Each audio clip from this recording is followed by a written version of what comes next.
Орхон аймгийн газрын харилцаа барилга хот байгуулалтын газар нээлттэй хаалганы 2 дахь өдрөө жаргалан цамд зохион байгууллаа. Энэ өдрөөр дамжуулан иргэдэд тулгамдж байгаа газрын асуудлыг шийдвэрлэх, зөвлөгөө мэдээлэл өгөх, цаашлаад бүх үйлчилгээ цахим системд шилжиж байгаатай холбоотойгоор танилцуулга мэдээлэл өглөө. Мөн цахимд шилжиж байгаатай холбоотойгоор иргэд энэ нээлттэй хаалганы өдөрлөгөөр дамжуулан хэд хэдэн санал хүсэлтээ уламжлалаа. Энэ захин үйлчилгээ маань өөрөө хүнээс бас техникийн болоод компьютерын анхан шатны ялцаашгүй мэдлэг шаарддаг байна.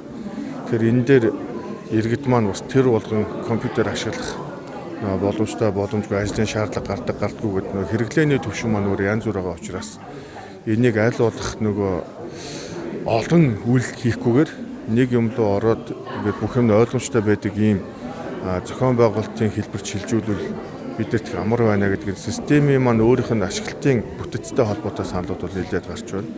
За дээрэс нь нөгөө хөгжлийн бэрхшээлтэй иргэдийн хувьд харааны ийм бэрхшээлтэй хүмүүсийн хувьд зайлшгүй хэн нэг хүний тусламжтайгаар ордог. Тэгээ тухайн хүний энийг мэдэхгүй бол энэ үйлчлэгийг авахд хүндрэлтэй байдаг учраас энийг бас тэр сонсоод ашиглаж болдог ийм хэлбэрийг бас хийгээд өгөөч гэх юм уу. Яг нэг хэрэглэхэд өөрийнхөө тэр онцлог таарсан бас нэг нэмэлт тийм үйлчлэгээнүүдийг хийдэг болгочвол их зүгээр нэг ийм бүтээл санаанууд бол маш ихээр ирж байгаа. Өмчилж авсан газрын тухайд бол анх өмчилж авсан хүн газраа хуулийн зас ирэх хүнд бусдад шилжүүлсэн 3-4 хүн дамжаа шилжсэн байж ийм газрууд гарч ирж. Энэ тохиолдолд тэр өмнөх бүх хүмүүсийн шилжижсэн натратаар хийсэн гэрээнүүд энэ санхүүжилтанд орох ёстой. Тэгэхээр энийг бид бүхэн зайлшгүй тухайн иргэнээс шаардах болж байгаа. Тэгэхээр энэ дөр бол иргэдийн төр өөртөө байгаа мэдээлэл иргэнээс авдаг энэ байдлаа хязгаар засах юм бэ гэдэг бас ийм гомдол саналууд бол гарч байгаа. За энэ маань одоохондоо манай газрын байгууллагууд улсын бүртгэлийн байгууллагын хооронд дундын мэдээлэл санг харилцсан нээлттэй ашиглахын боломж маань нэгдэг байна.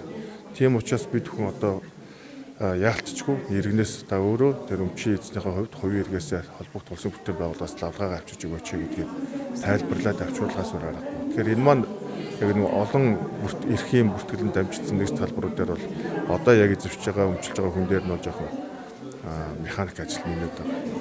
Бусад ажлууд бол харьцангуй иргэд бас энэ зохимжуулахын ач холбогдлыг бас ойлгож байгаа учраас аль болох юмаа эртхэн баталгаажуулж нөгөө заавал биеэр төрийн байгууллагууд дээр очтгүй энэ хэлбэрт нь хурдан орчих гэдэг юм сонирхол бол маш өндөр.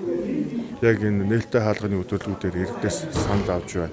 Тэр энэнийг нэгтгээд бас холбогдох дэд газартаа эрдэс гарсан саналуудын хамгийн зөнхөлж байгаа ач холбогдлоо саналууд бас хөрвүүлэх энэ судалгааны ажил за дээрээс нь хүмүүсийн өгж байгаа яг ийм хэлбэртэй байвал энэ төр гэсэн бас тодорхой саналууд байна. Эднийг бол энэ ажлууд дуусны дараа нэгтгээд харьяалах дэд байгууллагад бол бас хөрвүүл.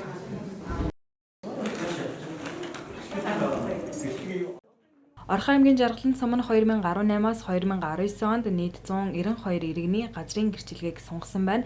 Харин зөрчилтэй байсан газрыг хураан авч дахин эргэлтэнд оруулах буюу иргэдэд хүлээлгэн өгчөө.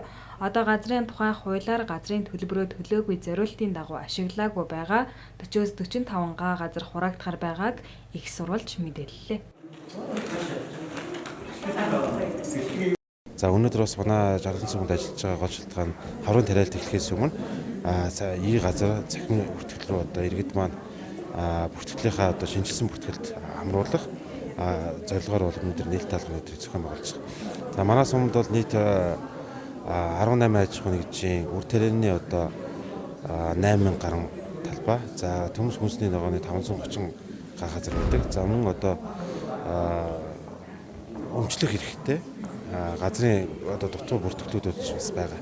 Өнөөдөр бас энэ арга хэмжээг зохион байгуулж байгаа нь иргэдийгээ бас одоо төрийн үйлчлэгийг богино хугацаанд хурдан хүргэх. За мөн одоо ий газартай холбоотойгоор тодорхой мэдээллүүдийг иргэдэд хүргэх зорилготой ингээд ажиллаж байна. За энэ бол 2003 онд газрын тухай хууль одоо гарсан. За үүнээс холбоотойгоор 2003-2004 онд одоо манай сумд нийт газрыг одоо олгоод 15-18 онд эзэмших хугацаа дууссан. За энд бол одоо нийт одоо бид 2018 бол 19 онд нийт 192 иргэний газрыг бол одоо гэрчлэгийг сунгаж өгсөн.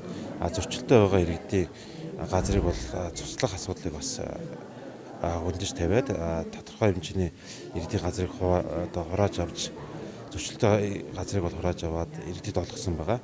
За одоо мөн одоо газрын тухай хуулиараа газрын төлбөрөө төлөөгүй бусдад одоо зорилтын дагуу ашиглаг байгаа иргэдийн газрыг хурааж авах мэдээллийг өгөөд шүүхээр одоо зарим асуудлууд явж байгаа. Энэ газрыг яах юм бол 40-с 45 га бол одоо хураагдах байгаа. Тэгэх юм бол буцаагаад эргэлтэнд одоо оруулах зорилготой ажиллаж байгаа. Газрын бүртгэл 1997-оос 2018 оны хооронд явагдсан ч зарим иргэд бүртгэлээ хийлгээгүй байгаа юм. Иймд эдгээр хүмүүс энэ оны 12 дугаар сарын 31-ээс өмнө газраа баталгаажуулах боломжтой байна.